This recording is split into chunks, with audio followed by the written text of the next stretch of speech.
Bonjour, dans cette vidéo, nous aborderons Escherichia coli, ses caractéristiques microbiologiques et son importance clinique. Escherichia coli est la première bactérie isolée en pathologie humaine. Hôte habituelle de l'intestin humain, elle est responsable d'infections urinaires spontanées et de gastro-entérite, et tend à acquérir des résistances aux antibiotiques, en milieu communautaire ou hospitalier. Concernant l'habitat de cette bactérie, E. coli est commensale de l'intestin humain, où elle agit comme un symbiote habituel du tube digestif. Elle représente environ 80% de la flore bactérienne aérobie. On la retrouve également dans l'environnement et les aliments, où sa présence indique une contamination fécale. En ce qui concerne les caractères bactériologiques, E. coli est un bacille gram-négatif, souvent mobile grâce à des flagelles péritriches, et la présence de capsules est inconstante. Concernant son pouvoir pathogène, E. coli présente des tableaux cliniques très variés.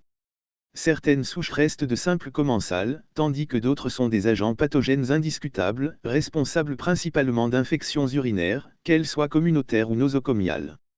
Parmi ses principaux pouvoirs pathogènes, Escherichia coli est en cause dans les infections urinaires, surtout chez la jeune femme dont l'urètre court favorise une contamination ascendante d'origine fécale. Les infections urinaires basses se traduisent par des cystites aiguës, tandis que les infections hautes sont représentées par les pyélonéphrites aiguës. Les souches uropathogènes possèdent des facteurs de virulence spécifiques qui expliquent leur pathogénicité.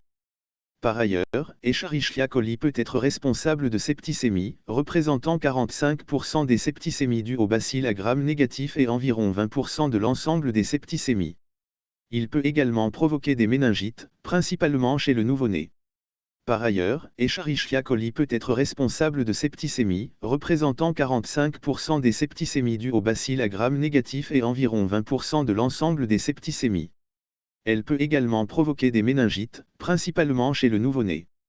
En ce qui concerne les infections intestinales, certaines souches d'Escherichia coli sont pathogènes et provoquent des diarrhées. On distingue 4 principaux pathovars, E. coli entéropathogènes, entéro-invasives, entérotoxinogènes et les entérohémorragiques, chacun responsable de formes cliniques et de mécanismes de virulence spécifiques. E. coli entéropathogène est responsable de diarrhées épidémiques, surtout en milieu pédiatrique dans les pays en développement, particulièrement lorsque l'hygiène est insuffisante.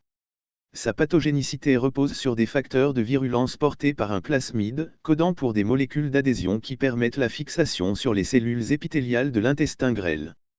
Ces bactéries adhèrent aux entérocytes sans les envahir. Escherichia coli entéro-invasive possède des facteurs de virulence plasmidique, dont une cytotoxine de type Shigella-like, la rapprochant de Shigella. Elle envahit les cellules épithéliales du côlon, s'y multiplie et provoque des réactions inflammatoires importantes avec ulcération, entraînant un syndrome dysentérique caractérisé par diarrhée sanglante et douleurs abdominales. Escherichia coli entérotoxinogène est la cause la plus fréquente de diarrhée liquidienne chez l'enfant dans les régions chaudes à hygiène déficiente. C'est l'agent de la diarrhée des voyageurs connu sous le nom de tourista.